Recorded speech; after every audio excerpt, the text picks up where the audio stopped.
IPL 2024 পাছতে ভাৰতীয় cricket দলত স্থান পাব কেজনমান খেলুৱৈ হয় আপোনালোকে ঠিকই শুনি আছে যেতিয়াই 2024 বৰ্ষৰ IPL খতম হৈ যাব তাৰ পাছতে T20 বিশ্বকাপ হ'ব আৰু সেই T20 বিশ্বকাপৰ পাছতে আমাৰ ভাৰতীয় ক্ৰিকেট দলত স্থান পাবলৈ গৈ আছে পোন প্ৰথমবাৰৰ বাবে কেজনমান উঠি অহা নতুন যুৱ প্ৰতিভাই হয় আপোনালোকক মই এই ভিডিঅ'টোত বা প্ৰতিবেদনটোত জনাবলৈ আহিছো কোন কেগৰাকী খেলুৱৈ IPL 2024 শেষ হোৱাৰ পাছতে ভাৰতীয় ক্ৰিকেট দলত স্থান পাব বা ভাৰতীয় দললৈ তেওঁলোকক আমন্ত্ৰণ জনাব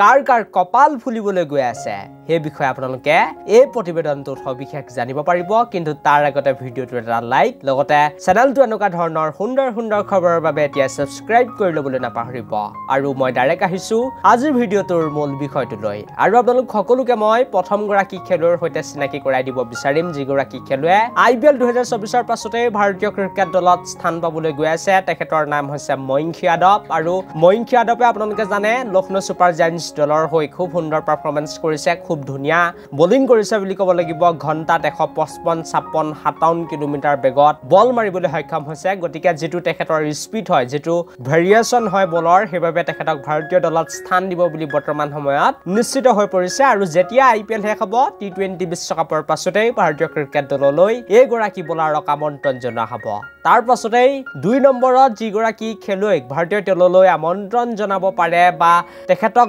ভাৰতীয় দলত স্থান দিব পাৰে বুলি বৰ্তমান সময়ত সৰুকে খবৰ ওলাই আহিছে আৰু হেগৰাকী খেলুৱৈৰ নাম হৈছে অভিষেক শৰ্মা আৰু অভিষেক শৰ্মাৰ নাম বহু দিনৰ আগৰে পৰা চলি আছিল তেখেতে বহুত বেছি ভাল পাৰফৰমেন্স ঘৰুৱা ক্ৰিকেটতো কৰিছে লগতে IPLত এবাৰ বহুত ধুনিয়াকৈ পাৰফৰমেন্স কৰিবলৈ সক্ষম হৈছে প্ৰায় 10টা 12টা বলতে একেবাৰে 37 ৰান 40 ৰান এনেকৈ মাৰি দিছে গতিকে তেখেতকো ভাৰতীয় দললৈ আমন্ত্ৰণ জনাব পাৰে বুলি খবৰ ওলাই আহিছে তাৰ লগতে এজন অলৰাউন্ডাৰ হয় তেখেত এজন অলৰাউন্ডাৰ হিচাপে সৰুকে তেওঁ বোলিংও কৰিব পাৰে 1 অভাৰ 2 অভাৰ তেখেতে বোলিংও কৰি দিব পাৰে গতিকে অভিষেক শৰ্মাকো ভাৰতীয় দললৈ আমন্ত্ৰণ জনাব পাৰে 2024 বৰ্ষৰ IPL ইয়াৰ লগতে T20 বিশ্বকাপৰ পাছতে আৰু তাৰ পাছতে যেটো নাম হে নামটো বহুত বেছি ডাঙৰ হয় আপোনালোকক মই চিনাকি কৰাই দিব বিচাৰিম আৰু IPL 2024 ৰ পাছতে তেখেতে ভাৰতীয় দলত স্থান পাব এটো নিশ্চিত হে নামটো হৈছে ৰিয়ান পৰাগৰ আৰু ৰিয়ান পৰাগে 2024 ৰ IPL যেতিয়াই শেষ হ'ব তেতিয়াই তাৰ পাছতে তেখেতে